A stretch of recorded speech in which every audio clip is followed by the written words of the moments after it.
There is a question that follows this story wherever it goes, a question that the township records and the agricultural ledger and even the brief obituary notice in the county paper never quite answer, and it is this.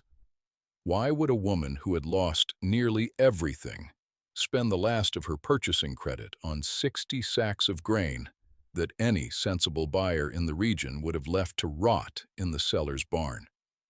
The seller himself could not account for it. He had hauled those sacks down from the loft where they had been sitting since the previous autumn, mishandled in storage, showing the pale, thread-like sprouts that emerge when moisture gets in. And he had set the whole lot in the yard at a price so low it was almost an apology, because he needed the space, and he did not believe he would find a buyer. And he was, in this, as in most things that season, completely certain of himself. She arrived before noon, walked the length of the row, crouched at the end sack and broke it open with her thumbnail, rolled a few grains in her palm, and said she would take all 60. He asked her if she understood the condition they were in. She said she did. He named the price. She counted the bills and handed them over. $15 for the lot, loaded onto her wagon by midday, and she drove the 4 miles home in the thin October light while the rest of the county went on with its business and did not think about her again for a long time. What follows is the record of what she did with those sacks, and why, and what it cost her, and what it earned her, though earnings is perhaps the wrong word for what she received. She did not pursue earnings. She pursued survival, her animals' survival first, and then, because it turned out there was more than she had planned for. Her neighbors' survival too, though she had not planned for that at all, and would have been privately irritated to know that this is the part people tend to remember. Her name was Cordelia Voss. She was 53 years old in October of that year, a widow of 4 years, farming 212 acres of mixed pasture and tilled ground on the eastern slope of a long, shallow ridge, with a herd of 31 cattle and no hired help, except her neighbor's youngest son, who came on Saturdays. She had been born on that farm and had worked it with her husband for 26 years, and when he died, she had worked it alone. And the neighbors had watched her do this with the kind of admiring, slightly worried attention people give to someone they expect to eventually need rescuing. She did not need rescuing. She needed to be left alone to do the work she already knew how to do. The farm was solvent, but not comfortable. The previous summer had been dry, not catastrophically dry by the standards that were coming, but dry enough that the second cutting of hay was poor, and the pasture grass had gone brown by August, and the pond in the east pasture had dropped 2 feet. She had looked at her hay supply in September and concluded it was not enough. She had looked at her feed account and concluded she could not make up the deficit with purchased grain at current prices, not without drawing against next year's planting budget. She had sat with the numbers 3 evenings in a row before she went to the shelf where her father's record books were kept, 12 of them in descending order from his early farming years to his last, their brown cloth covers soft as a skin from years of handling. Her father had not been a remarkable man in the ways the county tended to measure men. He had not owned the most land, or run the most head, or served on the most committees. But he had been, she always said, an extremely careful noticer. He had kept his records in a script so small and dense it required good light to read, and into those records he had pressed not only his yields and expenditures, but his observations. What the creek did in a dry August, what the cattle craved in a long, cold February, what grains held their feed value and what grains lost it, and under what conditions. She had read these books at intervals throughout her life, the way another person might return to a set of letters, finding different things useful at different ages. Now, at 53, with a feed deficit and 60 days before winter, she read them with the focused attention of a woman looking for a specific answer. She found it across 4 pages written in the 3rd year of a notable dry stretch her father had weathered. 41 years before the autumn, she sat reading it. A grain, he had written, that has begun to sprout has already done part of the body's work of breaking itself down. The hull is softened. The starches are converting. What looks like spoilage is, in some cases, the beginning of a richer feed, if the animal is conditioned to it slowly, and the sprouting is not so advanced as to introduce rot. He had noted yields and conversion ratios, and the condition of his cattle in late February of that year, compared to a neighbor's cattle fed on straight dry grain. He had also noted what the neighbor thought of his approach, which was recorded in quotation marks and took up most of a line and was not complimentary. She read the numbers. She read them again. Then she put on her coat and drove to the farm sale where she had heard a man was disposing of a summer's worth of water-damaged oat sacks at a price that reflected his opinion of their worth. The thing people said that autumn, the thing she heard on the 2 occasions she went into town for supplies, and the thing that reached her at a remove through the Saturday boy, whose mother talked freely and meant no harm by it, was that grief had finally caught up with Cordelia Voss. 4 years of running that place alone, and she had cracked, quietly, in the particular way strong people crack, which is to say all at once in a way no one sees coming. She had thrown good money after bad grain. She had 60 sacks of ruined oats sitting in her barn, and even if she fed them out, she was going to lose cattle over the winter. And it was a crying shame because Herman Voss had worked that land his whole life, and what it needed now was a younger man with access to the credit that was becoming available through the new county lending program. The man who ran the county lending program had come to see her in late September, before the grain purchase, and he had been so thoroughly kind about it that she had felt the kindness as a kind of pressure on her chest, a gentle, well-intentioned suffocation. He had sat at her table with a folder of documents and explained the program in a voice calibrated to convey both authority and compassion. And he had told her that the modern approach to a deficit like hers was leverage, not conservation, that the productive farms in the region were scaling up, and the path forward was volume and efficiency, and the application of methods that had been refined and tested. He had a chart. The chart had an upward line on it.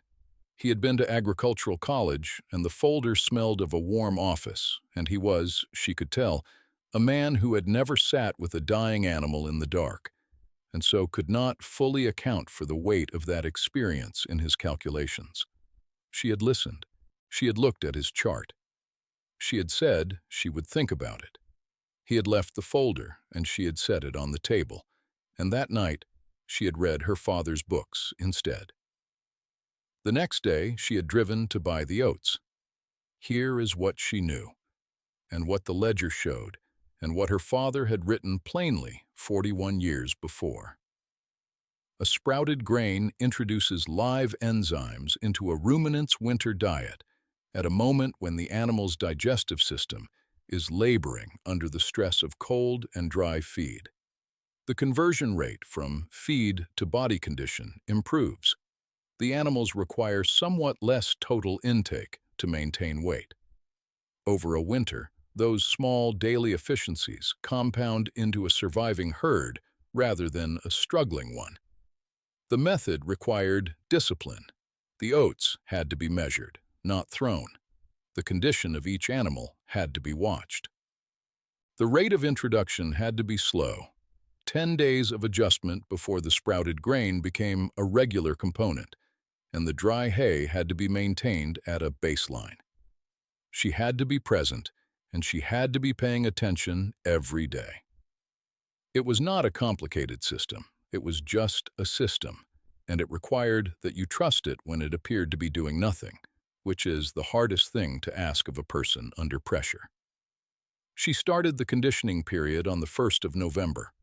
31 cattle, 10 days, small measured additions to the morning and evening feeding, written down in her own record book in a hand that looked nothing like her father's, but carried the same intention.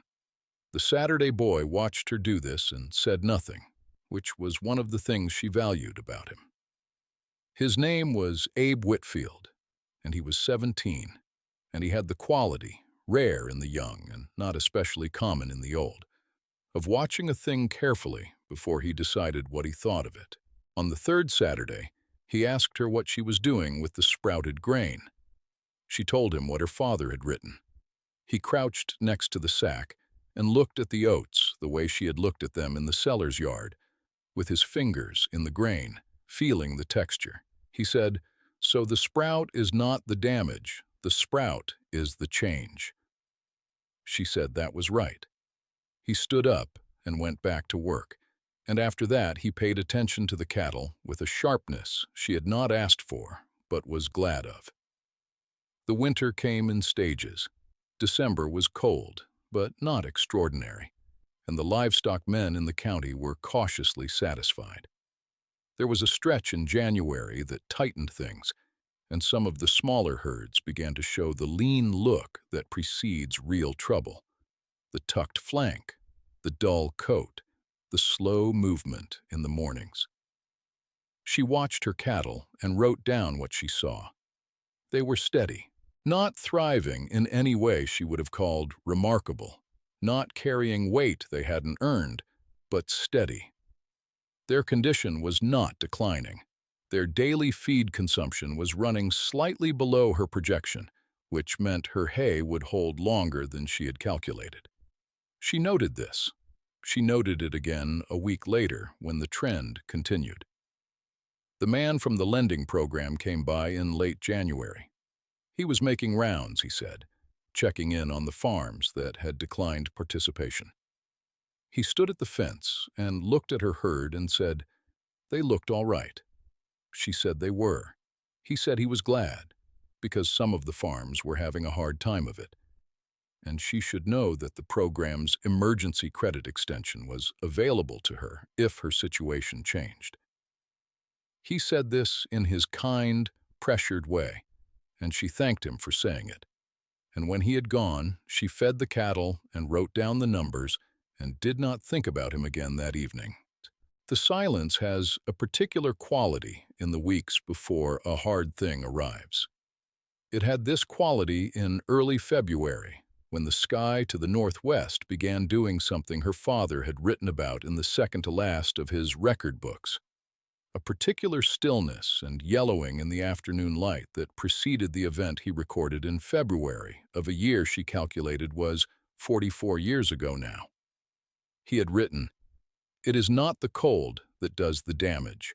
It is the cold arriving on top of ice, arriving on top of more cold, so that the accumulated weight of conditions becomes something no single preparation could have addressed, only the slow building of reserves that most people stop building when things merely look difficult. A livestock man who waits until the crisis sees it clearly. A livestock man who builds against it sees nothing but his own ordinary daily work, which looks to everyone else like stubbornness or grief or plain foolishness."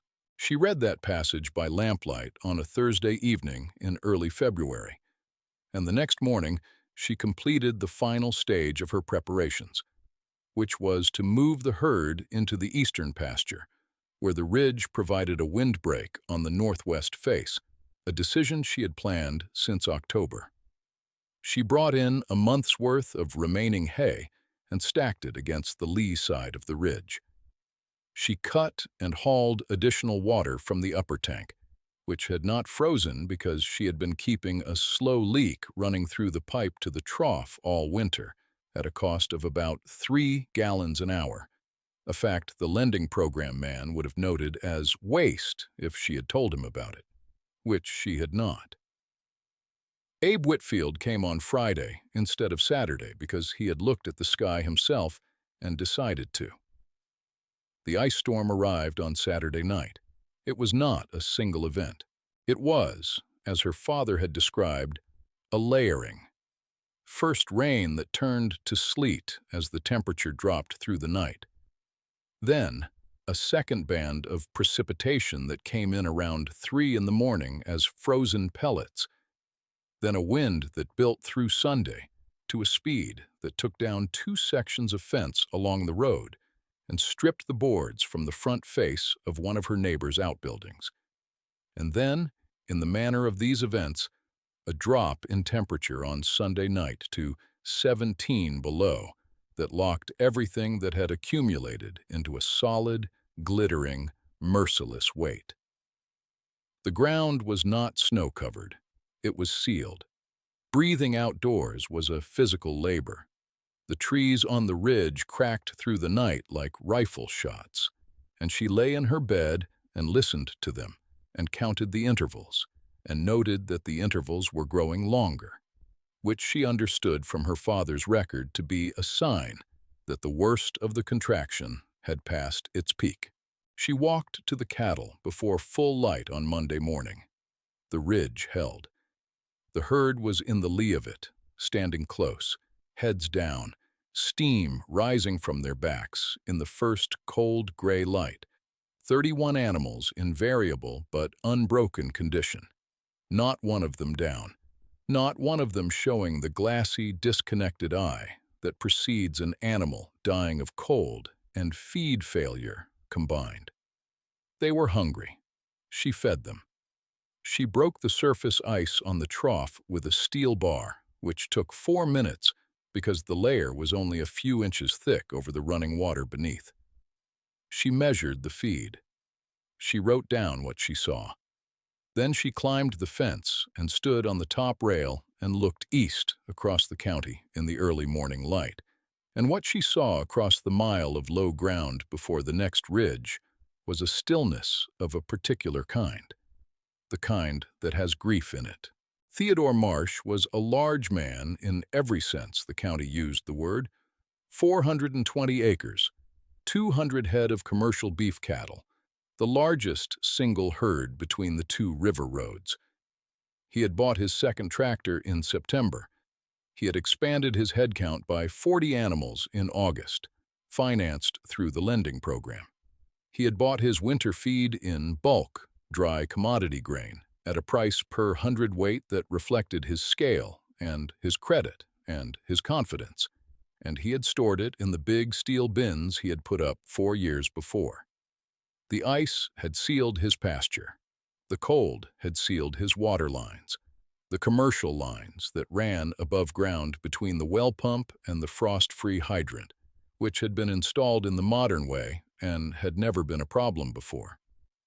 His cattle had been in the open pasture on the east face of his property, where they had the most room, which is a logical thing when you have 200 head.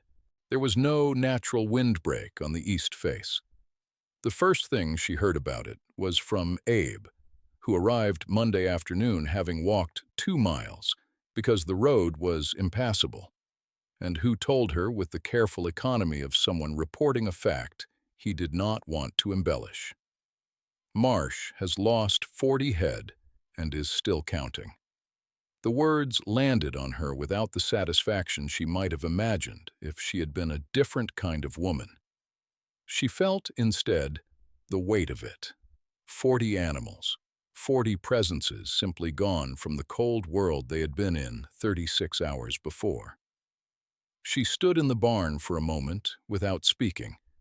Then she said, "How is his water situation?" Abe said the lines were frozen hard. She said she would bring water. Theodore Marsh came to her property on Tuesday morning. He was a large man, and he looked, standing at her gate in the pale, ice-bright light, considerably smaller. He had come without calling ahead because the telephone lines were down. He had walked from his truck at the end of the road where the ice had defeated it, and the walk had taken him 20 minutes, and the cold was still severe. and his face showed all of that and more besides. She came out of the barn when she heard him at the gate. He stood there for a moment before he spoke. He said he had heard she had water running and feed she might spare. She looked at him. She did not make him say more than he had already said, because she was not a cruel woman, and more importantly, because she was not an interested one. She said she would bring a tank of water and 80 pounds of mixed grain that afternoon, and she would charge him the market price and not a penny over it. He said he would pay anything she asked. She said she was aware of that, and she was asking market price, and that was the end of the discussion. The thing that followed is the part the county remembered, because it was visible and dramatic in the way that years of quiet, careful work are not.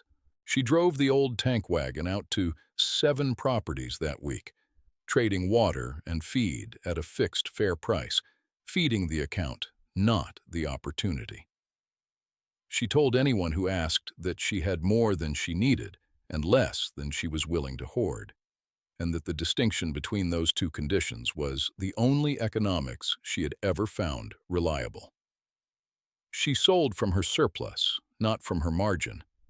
Her cattle did not suffer for it. She had built the surplus specifically because her father had told her, in his small, careful script, that a margin held back is the only generosity that costs you nothing. The lending program man came in March, when the roads were passable again, with his folder, which now contained a different document. He sat at her table and told her that the program was revising its assessment of the region's needs in light of what the winter had shown. And he said several of the participating farms were in difficulty that the program had not anticipated. And he would be grateful, he said, for her thinking on what had worked. He said this with his eyes on the table. It cost him something visible. She recognized the cost and did not increase it. She told him what her father had written. She gave him the passage numbers and the year references, and she offered to let him copy the relevant pages, which he did, sitting at her kitchen table with a borrowed pencil and paper, writing it down in a hand that was not small or dense but was earnest, which counted for something. She told him that the principles were not proprietary, that they belonged to anyone who wanted to read them and apply them with patience and attention, and that the only thing that could not be transferred was the patience and attention, which each person had to build for themselves over time in the same way a herd's condition is built, slowly by daily increments, long before the crisis arrives that will test it. Abe Whitfield farmed the Voss land for 30 years after Cordelia died, and he kept his records in the same way she had kept hers, and she had kept hers in the same way her father had kept his. The 12 original books are in the County Historical Archive, donated by Abe's daughter, who added a 13th book of her own.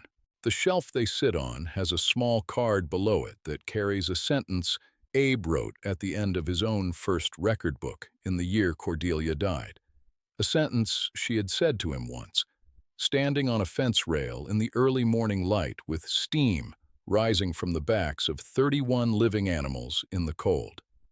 The sentence reads, "You do not build against the storm you can see. You build against the storm you cannot see yet," which is all of them.